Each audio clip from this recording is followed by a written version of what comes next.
Hi children, wishing you a great day. Before starting the class, hope you all have your readers, pen, pencil to jot down the notes. Watch the video carefully and listen to the explanation given. And answer the questions asked in between. So in today's class, it is the stolen boat, part 3. Let's have a recap of last class. The part personifies the boat to an elf, a fairy-like, and its graceful movement to a boat. He calls the lake silent. The poet feels that the menacing and threatening mountain loomed large and towered between him and the stars. The boy trembled because he was frightened that the black and huge mountain was fast approaching and chasing him. The guilt inside him made the nature look menacing and threatening. So he returned to the original place, to the willow tree in a rocky cave, from where he untethered the boat stealthily. Synonyms of today's class: bark, boat; meadow, grassland; spectacle, sight; solitude, loneliness. Antonyms: familiar, unfamiliar; pleasant, unpleasant. Let us start with today's class. There in her mooring place, I left my bark. Mooring place means the place of shelter where the boat is usually tethered for safety, where the boat was tied. Bark, boat. My bark, it is the figure of speech here is metaphor. Boat is made up of wood, hence it is said as bark. So the boy left the bark, the boat, where it was tied earlier. He returned back and he tied the boat back to the willow tree in the rocky cave, from where he untethered. He untied and went for a ride. So where did the boy leave the boat? The boy left the boat from where he untethered the boat and went for a ride. And through the meadows homeward went. Meadows, grassy land. So the poet, on his way back home, he passed through the grassy land. So the boy came back, he saw the mountain raising its head. It raised up its head and he felt that it was following him. So he was scared of that. He turned his boat, came back and tied the boat from where he had taken earlier, and he went back home through, he passed through the grassy land. So here, homeward went. The figure of speech here is inversion. What is inversion? Inversion means reversal of the normal word order of a sentence. A version of the writer's word order. The writers, they write however they want for their purpose or to create a certain effect. So here you can see a few examples there. Think here are. Next, hungry I am. I am hungry. But here it is hungry I am. Wonderful. Miss Tran is. Miss Tran is wonderful actually. Scholars you are. You are scholars. So here the word order of the sentence are reversed here. It is changed here. So that is what you call it as inversion. Reversal of the normal word order of a sentence. So the writers have do that for to create a certain effect.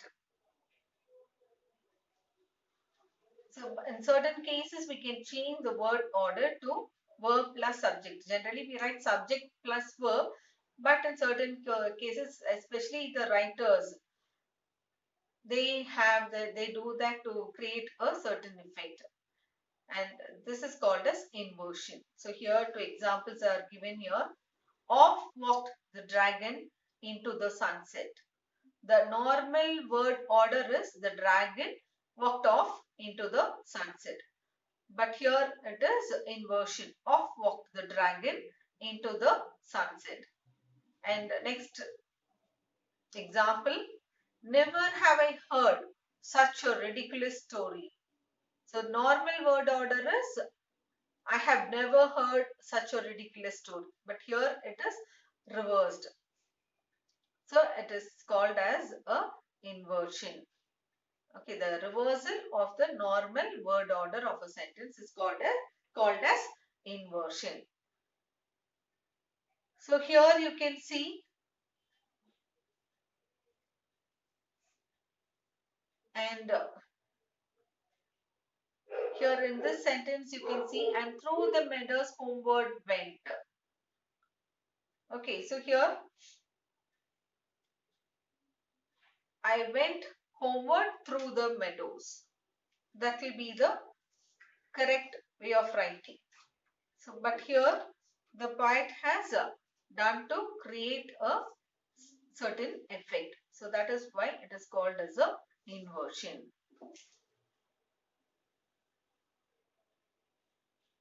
In grave and serious mood, but after I had seen that spectacle. Grave means serious. Spectacle, the sight. So the poet William Wordsworth went back home with a serious and thoughtful mood. So very often he thought of that terrible sight, what he had seen.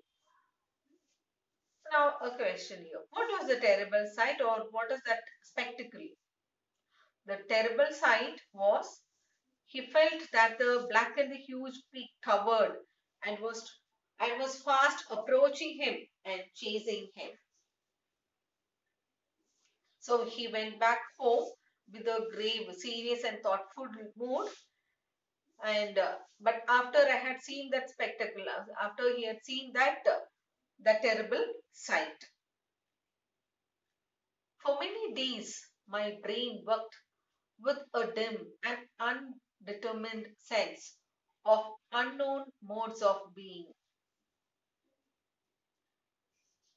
So after he had seen the terrible sight of the black and the huge peak threatening him, for many days the boy's mind, the brain, the mind was filled with a vague, dim means a vague, and uncertain, strange, undetermined means strange, feeling. Sense here means a feeling that beyond man's knowledge there is some mysterious. Mysterious means difficult to explain or understand. So beyond man's knowledge, there is some mysterious form of life in nature. Even after many days, his mind was still haunted by a vague and strange feeling that there is some mysterious form of life in nature beyond the knowledge of man. So what was the poet's mind filled with? The poet's mind was filled with a vague and uncertain, strange feeling. So what is that vague and strange feeling? That beyond beyond man's knowledge there is some mysterious form of life in nature. So what is the figure of speech here? Of unknown mode of being over my thoughts. So here the figure of speech here is assonance. So what is assonance? It is the repetition of identical or similar vowel sounds. Alliteration we have seen, it is consonant sounds. The repetition of consonants are called as alliteration, and the repetition of vowel sounds are called as assonance. So here you can see a few examples here. Clap your hands and stamp your feet. So here that word is, that sound you can see, clap. Clap your hands and stamp your feet. So that is the sound which is repeated. That sound is repeated. Next one, try. Try to light the fire. So here you can see the sound repetition of sound is I. Try, I, light, I, fire, I. So I, this word is, that sound is repeated. And here, third one, it beats as it sweeps as it cleans. E, B, beats, E, sweeps, E, cleans, E. So the sound which is repeated here is E. Next, fleet. Feet sweep by sleeping geese. So here again the vowel sounds are being repeated. So the repetition of accented vowel sounds in a series of words called as assonance. And here you can see of unknown mode of being over my thoughts. So here oh, these words are of unknown mode of being over my thoughts. So here the vowel sound is repeated. So it is called as assonance. Over my thoughts there hung a darkness, call it solitude or black desertion. The solitude means loneliness, and black desertion means devoid of thought or forsaken or blankness. So here the boy, so we saw that the boy felt that beyond, beyond man's knowledge there is some mysterious form of life in nature. So even after many days his mind was haunted by a strange feeling. That is, there is a mysterious form of life in nature beyond the knowledge of man. So the boy's mind was fully occupied or haunted with those disturbing images which left him with the thoughts of darkness, loneliness, and blankness. So his mind was always occupied with some dark and lonely and blank thoughts. His mind was clouded by a deep darkness, and all previous knowledge was wiped out. What were the images that haunted the boy's mind? The boy's mind was haunted with the disturbing images which left him with a thought of darkness, loneliness, and blankness. No familiar shapes remained, no pleasant images of trees, of sea or sky, no colors of green fields. So his mind was completely haunted with the dark images of the mountain, the black and the huge peak following him. So he was scared of that. So only that remained in his mind. He did not have any impression of all previous known objects and the pleasing sights like that of trees, sea, sky, or colors of green fields. There were no familiar shapes of pleasant images of nature in his mind. The pleasant images of the landscape, what is present in nature, the images of trees, seas, sky, colorful flowers, or green fields. So nothing was present in his mind. So no familiar shapes, what he had seen earlier, previously. The pleasant images of nature, nothing remained in his mind and thoughts. So what were the images not present in the boy's minds? The pleasant images of the landscape in nature, that is present in nature, the images of trees and sea, sky, colorful flowers or green fields. So all these were not present in the boy's mind. But huge and mighty forms that do not live, like living men, move slowly through the mind by day and were a trouble to my dreams. So the boy's mind, he did not have the pleasant images of trees and sea, colorful flowers, nothing green fields. Then what was it in his mind? Only the huge forms of mighty mountains and ships, whose mode of life is absolutely different from that of man.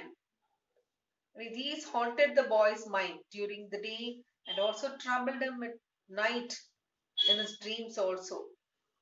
The boy's mind and thoughts were filled with the threatening images of the huge forms of mountains, mighty ships, and some great and mysterious shapes of non-living things. So these threatening images of non-living things haunted his mind like living men and living things. These haunted images moved like human beings in his mind. They disturbed and troubled him continuously like living beings, both day and night, while he was awake and while he was asleep in his dreams as a nightmare. All that remained in his mind were huge and mighty forms of nature, which were though lifeless, but he felt that it kept moving like living beings in his mind and troubled him both during his wakefulness as well as in his dreams. So, in the initial lines, nature is described as calm, tranquil, serene, and silent.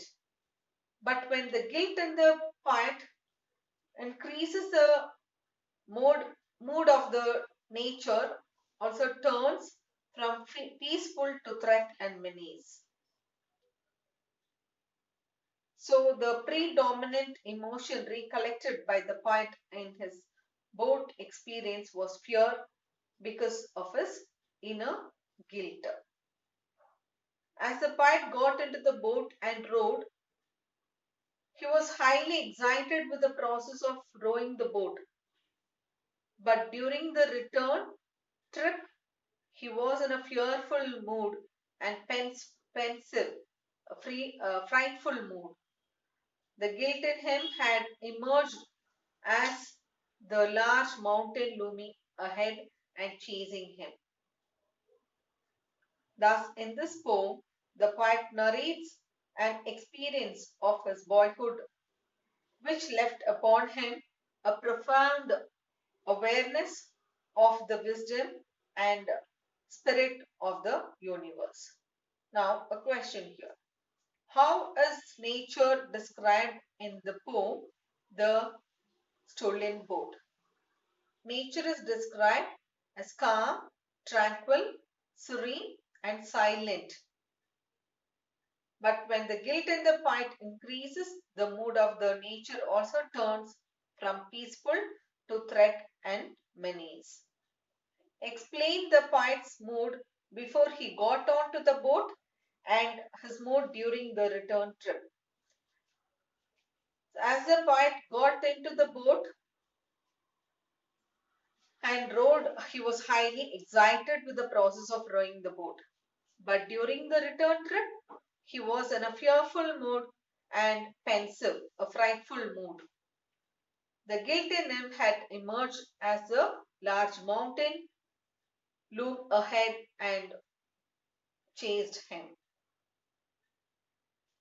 So, the summary of today's class. After tethering the boat, he tied the boat to the willow tree in the rocky cave. The poet returned home in thoughtful mood. Even after many days, his mind was still haunted by a vague and strange feeling that there is some mysterious form of life in nature beyond the knowledge of man. His mind was clouded by a deep darkness, and all previous knowledge was wiped out. He was without any impression of all previously known objects and pleasing sights, like that of trees, sea, sky, or colors of green fields. Only huge forms of ships, whose mode of life is absolutely different from that of man, haunted his mind during the day and also troubled him at night in his dreams.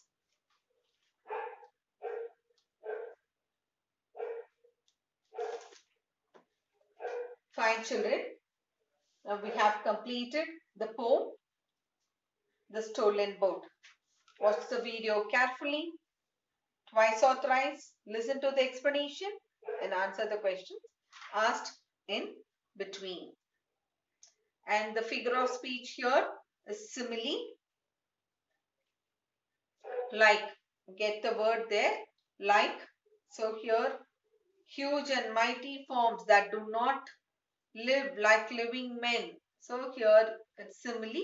A simile is a figure of speech that compares one thing to the other thing. Similes always use the words like or as. So here examples are given. The camper is snug as a bug in a rug. The baby is cute as a button. The students are busy as bees. The birthday boy is happy as a lark. So a simile is a comparison of two things using words like or as. She is as sweet as honey. He ran as like a frightened rabbit. So the figure of speech used here is simile. The home assignment, classwork, learn and write question number 16 and 17.